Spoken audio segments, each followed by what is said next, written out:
महिलांमध्ये असलेला डायबिटीज आणि हं. पुरुषांमध्ये हं, यात हं. काय फरक जाणवतो आपल्याला? महिलांमध्ये आणि पुरुषांमध्ये डायबिटीजच्या लक्षणांमध्ये फरक असतो. कारण जसं शरीर रचनेमध्ये बदल आहेत त्याप्रमाणे त्याच्यामध्येही फरक दिसून येतो. हं. जसं स्त्रियांमध्ये आपण म्हणू तर त्यांना मूत्रप्रवृत्ती वारंवार होणं आणि त्याच्यामुळे तहान जास्त लागणं. ओके. आणि स्त्रियांनी अजून एका गोष्टीवर काळजी घेतली पाहिजे, कारण क्लिनिक प्रॅक्टिसमध्ये आम्ही बघतो डायबिटीजमध्ये स्त्रियांच्या जननेंद्रिय म्हणजे आपले वजायनाच्या जवळ बुरशीजन्य इन्फेक्शन्स आढळून येतात. तर ओके. त्याच्याकडे दुर्लक्ष न करता त्याची काळजी घेतली पाहिजे. ओके. याशिवाय त्यांना आपण म्हणू की मासिक पाळीमध्ये अनियमितता आणि खूप थकवा येणं, सुस्ती येणं अशा स्वरूपाची लक्षणं पण त्यांच्यामध्ये दिसू शकतात. आणि जसं मी मगाशी म्हणाले की गर्भावस्थेमध्ये देखील डायबिटीस वाढू शकतो आणि जेस्टेशनल डायबिटीससारखी लक्षणं ही स्त्रियांमधली लक्षणं म्हणू शकतो. बरोबर. पुरुषांमध्ये जी लक्षणं असतात तर पुरुषांमध्ये थकवा येणं, त्यांच्या मसल्समध्ये कमजोरी येणं किंवा आपण म्हणू कामेच्छा म्हणजे त्यांची सेक्शुअल डिझायर कमी होणं किंवा इरेक्टाईल डिस्फंक्शन, जखमा लवकर न भरणं यांसारखी लक्षणं पुरुषांमध्येही बघायला मिळतात.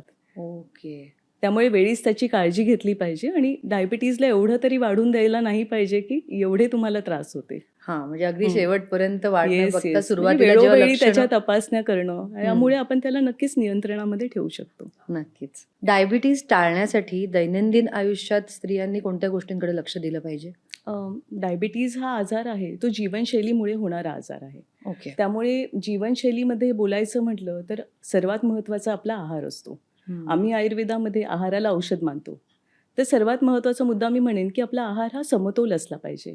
यासाठी मी एक सिंपल उदाहरण देईन की आपण कसं तो मॅनेज करायचा. तर तुम्ही साधारणपणे एक ताट तुमच्या डोळ्यासमोर आणा. या ताटामध्ये तुम्ही 2 भाग करा. 50% भाग हा भाज्यांनी व्यापलेला असला पाहिजे. तुम्ही अच्छा. म्हणाल हे कसं? तर मी म्हणेन की आता आपण एक शिजवलेली भाजी घरामध्ये बनवतो. या व्यतिरिक्त आपण एखादं सॅलड घेऊ शकतो, सूप्स बनवू शकतो किंवा 2 वेगवेगळ्या प्रकारच्या भाज्या म्हणजे तुमच्या ताटामध्ये 50% भाज्या असल्या पाहिजेत. उर्वरित जो 50% भाग आहे त्याच्यामध्ये 25% तुमच्या आहारातली कार्बोदकं म्हणजे आपली भाकरी आहे, पोळी आहे. त्यासाठी ती तेवढीच जागा दिली पाहिजे. मोस्टली आपण बघतो की आपलं उलटं असतं. आपण पोळी आणि भात वगैरेचं प्रमाण जास्त असतं आणि भाज्या त्या मानाने कमी असतात. आणि जसं मी म्हणाले की 50% मधला जो 25% भाग आपण पोळी किंवा कार्बोदकासाठी ठेवला तर उरलेला जो उर्वरित 25% भाग आहे तिथे आपण प्रथिनांचा समावेश केला पाहिजे. प्रथिनांमध्ये मी म्हणेन की आपण डाळी आहेत किंवा वेगवेगळे कडधान्य आहेत, उसळी आहे असं आपण जर का आहार घेतला तर तो एक समतोल आहार असतो. ओके. आणि त्या व्यतिरिक्त जे जंक फूडचं सेवन केलं जातं, आजकाल आपण बिझी असतो, मग काहीतरी मागवलं जातं. तर त्याच्यामध्ये काय होतं, खूप तळलेले पदार्थ किंवा महिलांमध्ये स्ट्रेस ईटिंग पण खूप बघते मी, की गोड खाण्यात येतं, जंक फूड स्ट्रेस आहे. ईटिंग म्हणजे टेन्शनमुळे येस, येस. त्याच्यामध्ये त्या म्हणजे मोस्टली वे आउट असतो, की काहीतरी गोड खाऊन घ्या, नाहीतर काहीतरी तळलेलं खाऊन घ्या. आणि खरंच बरं पण वाटतं त्यानंतर. त्याच्यामुळे आपल्याला खूप साखर मिळते ना, त्यामुळे आपल्या त्या क्षणाला बरं वाटतं, पण तो पण एक ट्रॅपच आहे. तर असं मला वाटतं, की जंक फूड आहे, पॅक्ड फूड आहे, यांचा समावेश आपण नाही केला पाहिजे. आणि महिलांचा प्रिय चहा. तर काय होतं, चहा आपण थोडा-थोडा घेतो, पण त्या निमित्ताने एक साखर आपल्या पोटात जात असते. तर मला वाटतं साखरेचा आणि मिठाचा वापर कमी केला पाहिजे. इव्हन कोल्ड्रिंक्सच्या बाबतीत मी म्हणेन की ते पण आपल्याला खूप घातक असतात. तर त्याचा पण वापर आपण टाळला पाहिजे. इन्स्टेड ऑफ दॅट आपण फ्रेश फ्रुट्स खाऊ शकतो. म्हणजे त्याला आपण दुसऱ्या मार्गाने हँडल करू शकतो. तर या गोष्टींचा म्हणजे आपल्या आहारातून आपण शक्यतो शिरकाव टाळायचा आहे त्याचा. मी म्हणेन की खूप महत्त्वाचा मुद्दा असेल की स्त्रिया जेवणाच्या वेळा पाळत नाहीत.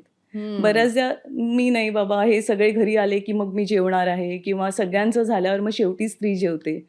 आपण खूप गॅप देतो ना, ते पण योग्य नाहीये त्याच्यामध्ये. आपल्याला साधारणपणे 4 ते 5 वेळा आहार घेतला पाहिजे, पण त्याच्यामध्ये आपण व्यवस्थित गॅप्स दिले पाहिजे. तुमच्या पोटामध्ये अन्न मागतोय तो, भूक लागलेली आहे, ती वेळ टळून गेली आणि त्यानंतर तुम्ही खाता, तर हे पण तुमच्यासाठी योग्य नाहीये. बरोबर. आहारासोबतच स्त्रियांनी थोडा वेळ आपल्याला चालण्यासाठी पण ठेवला पाहिजे. ओके. आपला आहार जर आपण संतुलित ठेवतो, अतिमात्रेमध्ये तळलेले पदार्थ, गोड पदार्थ, साखरेचा वापर कमी करणं, ताणतणाव कमी करणं आणि थोडंसं चालायला पण वेळ देणं, एवढ्याने पण आपण आपल्याला होणाऱ्या मधुमेहापासून नक्कीच अलिप्त राहू शकतो. किंवा आता मधुमेहामध्ये असलेल्यांनी पण हे फॉलो करायला सुरुवात केली तर साखरेवरती नियंत्रण ठेवता येतं. ओके. साखर नसेल तर गूळ किंवा विदाऊट शुगर अशा गोष्टी चालू शकतात आयुष्यात? हो, म्हणजे साखरेचं प्रमाण कसं होतं, पहिले तर आपण नंबर ऑफ टी किंवा नंबर ऑफ कॉफी कमी करावी. म्हणजे तेवढ्या मात्रेत ते आता जाणार नाही. तुम्ही बरोबर. 1 ते 2 वेळा घेतलं, कमी मात्रेत साखर ठेवली और वर्ज्य केली तर अति उत्तम, किंवा कमी मात्रेमध्ये गुळाचा वापर करू शकता. ओके. आणि भात वगैरे सगळं त्या खाऊ शकतात त्यांच्या पण जीवनशैलीत हां, म्हणजे त्यांनी प्रमाणात घ्यावं. जसं मी प्रत्येक मघाशी गोष्ट. सांगितलं, आपलं बरोबर. प्रमाण हे ताटामध्ये कसं असलं पाहिजे, ती तेवढीच त्याची जागा आहे.